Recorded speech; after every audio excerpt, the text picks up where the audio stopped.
السلام علیکم۔ آج ہم بات کریں گے ایپل ونیگر یعنی کہ سیب کا سرکہ کے بارے میں، اور پولٹری کے اندر اس کو کس طرح استعمال کرتے ہیں، کیا فائدے اور کیا نقصان ہے، مکمل طور پہ بات کریں گے چھوٹی سی ویڈیو میں۔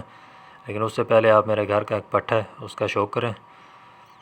یہ میرے پرانے تقریباً تیسری چوتھی نسل چل رہی ہے گھر میں، ان میں سے پٹھا ایک، اور تقریباً 6 ماہ اس کی عمر ہو گئی ہے، اور ماشاءاللہ خوبصورت بنا ہے۔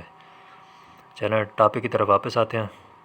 ہمارے ہاں دو قسم کا سرکہ زیادہ تر استعمال ہوتا ہے، ایک سرکہ سیب اور ایک سرکہ انگوری۔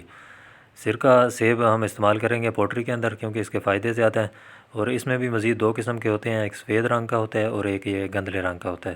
آپ نے یہ والا استعمال کرنا ہے، کمپنی کوئی بھی لے لیں۔ یہ میرے پاس پڑا ہوا ہے ایک دیتوز والا، دیتوز کا اچھا سرکہ ہے، یہ آپ استعمال کروا سکتے ہیں، یا اس کے علاوہ آپ کو کوئی بھی اچھا سرکہ ملے تو آپ یہ استعمال کروا سکتے ہیں۔ لینا آپ نے یہ والا سفید سرکہ آپ نے استعمال نہیں کروانا۔ اس کے فائدوں کی اگر بات کریں تو سب سے پہلا فائدہ یہ ہوگا کہ اگر آپ کے مرغیاں یا چوزے رکھے ہوئے ہیں تو ان کو بھوک نہیں لگتی، تو بھوک کے مسائل سارے حل ہو جائیں گے۔ اس کے علاوہ پیٹ کا کسی قسم کا بھی کوئی مسئلہ ہے، پیٹ کے اندر کیڑے ہیں یا آنتوں کا مسئلہ ہے یا کسی قسم کا بھی ہاضمے کے اندر کوئی مسئلہ آ رہا ہے، تو ان سارے مسائل کے اندر آپ اس کا استعمال کروا سکتے ہیں۔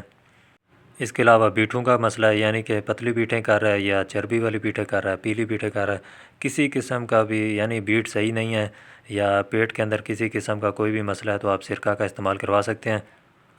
اس کے علاوہ سانس کے مسائل میں بھی آپ سرکہ کا استعمال کروا سکتے ہیں۔ سرکہ استعمال کروانے کا سب سے بڑا جو فائدہ ہے وہ پیٹ کے جو کیڑے ہوتے ہیں مرغیوں کے اندر بن جاتے ہیں تھوڑے تھوڑے عرصے کے بعد، وہ لگاتار استعمال کروانے سے پیٹ کے کیڑے بھی ایک تو ختم ہو جاتے ہیں، اور کھایا پیا جو بھی ہوتا ہے جسم کو لگتا ہے، اور چوزوں کی گروتھ اچھی ہو جاتی ہے، یا مرغیوں کے اندر جو انڈوں کے مسائل آ جاتے ہیں اس سے وہ بھی حل ہو جاتے ہیں۔ جو پرندے ہمارے پوٹ بند کر لیتے ہیں یا ہاضمہ کا مسائل ہوتا ہے کسی قسم کا بھی، یا سوکڑے میں چلے جاتے ہیں، تو سرکہ کے استعمال سے سارے مسائل حل ہو جاتے ہیں۔ اب آ جاتے ہیں طریقہ استعمال کی طرف۔ طریقہ استعمال اس طرح ہے کہ اگر تو آپ بیماری کی حالت میں استعمال کروانا چاہتے ہیں، یعنی بیماری کا مطلب یہ ہے کہ جو بھی پہلے آپ کو علامات بتائی ہیں اوپر، یعنی اگر ہاضمے کا کوئی مسئلہ ہے یا پیٹ کے اندر کیڑے ہیں یا کوئی سانس کا مسئلہ ہے، تو پھر آپ استعمال کروائیں گے 5 ml 1 لیٹر پانی کے اندر لگاتار 3 سے 4 دن تک۔ 3 سے 4 دن کے بعد آپ نے وقفہ کرنا ہے تقریباً 1 ہفتے کا۔ اسی طرح پھر آپ نے 3 سے 4 دن استعمال کروانا ہے 5 ml 1 لیٹر پانی کے اندر۔ اور اگر آپ ویسے ہی احتیاط کے طور پر استعمال کروانا چاہتے ہیں، یعنی کوئی بیماری نہیں ہے، آپ ویسے احتیاط کرنا چاہتے ہیں، تو پھر آپ استعمال کروائیں گے 2 ml 1 لیٹر پانی کے اندر، اور آپ 4 سے 5 دن تک استعمال کروائیں گے، اور 1 ہفتہ تقریباً آپ نے اس کے اندر وقفہ کرنا ہے۔